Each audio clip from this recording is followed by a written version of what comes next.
تعمل بيزنس وبتعمل السيلز بنفسك ومقابلاتك مع العملاء، اكيد انت عارف الاحساس ده.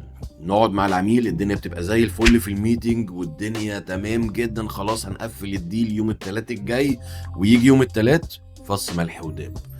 بيعمل سين على الواتساب وما بيردش، تليفونات ما بيردش، العميل عمل لك جوستنج وخلع. في الفيديو دوت انا هقول لك على 5 خطوات تمنع العميل ان هو يعمل لك جوستنج من الاساس. ومش كده وبس، هو اللي هيبقى مستني الميعاد بتاعه. انا عمرو شعلان، وبعد اكتر من 20 سنه في الماركتنج واللبسات في الحيطه ما تتعدش في البيزنس، الحمد لله اكتشفت واتعلمت ان اهم من الشغل مش تظبيط الشغل على قد ما هو نعرف نجيب عملاء جداد عشان نبيع لهم الشغل، عشان يبقى في شغل اصلا. شير الفيديو دوت، يمكن ربنا يجعلك سبب في رزق حد تاني، ويلا بينا نبيع الشغل. بص، اكتر مشكله انا كنت بواجهها بنفسي في كل مره اجي اعمل فولو اب مع عميل، يا ترى هقول له ايه، هكلمه ازاي، هبعت له ايه. وبصراحه اكتشفت ان ده سؤال غلط. السؤال الصح مش هعمل ايه بعد ما يخلع، هو السؤال الصح هو ليه يخلع مني من الاساس. فانا عايز اقول لك ان المشكله مش في الفولو اب، هو المشكله في السيت اب من الاول، من اول مكالمه او اول ميتنج. وفي قاعدة بتقول كل ما كانت العلاقة بينكم ضعيفة أو سطحية، كل ما نسبة الخلعان أو الجوستنج دي هتزيد. وفي حاجة تانية الواحد مبقاش واخد باله منها، هو فاكر إن العميل قاعد مثلا من يوم الجمعة لغاية يوم التلات لغاية الميعاد بتاعكو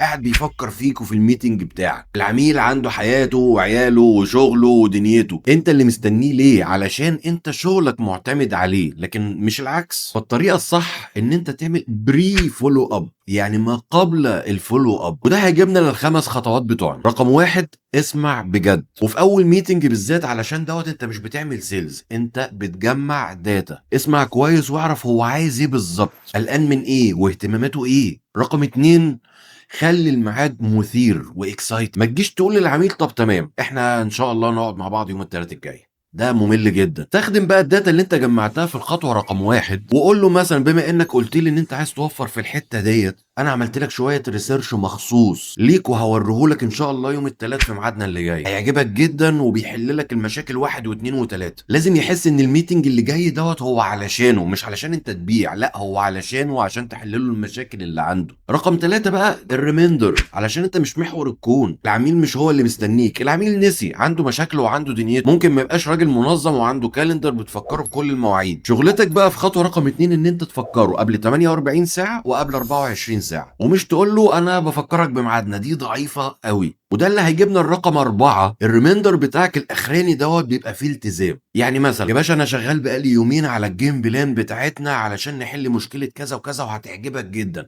عملت ملف مخصوص عشان الكيس ومتحمس جدا ان شاء الله اوريها لك يوم الثلاث الجاي في ميعادنا. هنا ابتدى ان هو يحس ان غير ان الميتنج دوت هو علشانه، لا انت كمان تعبت وعملت شغل محترم، وهو هيبتدي يحس بالذنب لو هو ما جاش وخلع. الموضوع ما بقاش سطحي، تفتكر الحته ديت انت بتعمق علاقتك مع العميل. وده يجيبنا الرقم 5، حطه قدام المسؤوليه. ودي اقوى كلمه في الريميندر بتاعك، في الرساله بتاعتك في اخرها بقى هتقول ايه؟ اقدر اعتمد عليك ان بكره ان شاء الله هنكون موجودين مع بعض في الميتنج الساعه 3 علشان انا عندي ميتنج تاني او مرتبط بحاجات تانية. هنا ما حدش بيحب يطلع عيل وشكله وحش، ولما يقول لك اكيد اعتمد كده هو حبس نفسه معاك وخلاص، هو التزم قدام نفسه. فانت بطل تجري ورا اللي خلع وركز ازاي تخليه ما يعرفش يخلع من الاساس. جرب ال5 خطوات دولت وقول لي الشو ريت، اللي هو الناس اللي بتيجي بقى الميتنجز بقت قد ايه معاك وارتفعت بنسبه قد ايه. وقولوا لي في الاخر ايه رايكم نعمل جروب لرواد الاعمال نتكلم فيه مع بعض ازاي ندور على العملاء بتوعنا في للبيزنس بتاعنا ونتواصل معاهم ونحافظ عليهم. لو عجبتك الفكره دي تقول لي في الكومنتس تحت، وانا ان شاء الله هكريته واحط اللينك مره تانية في الكومنتس.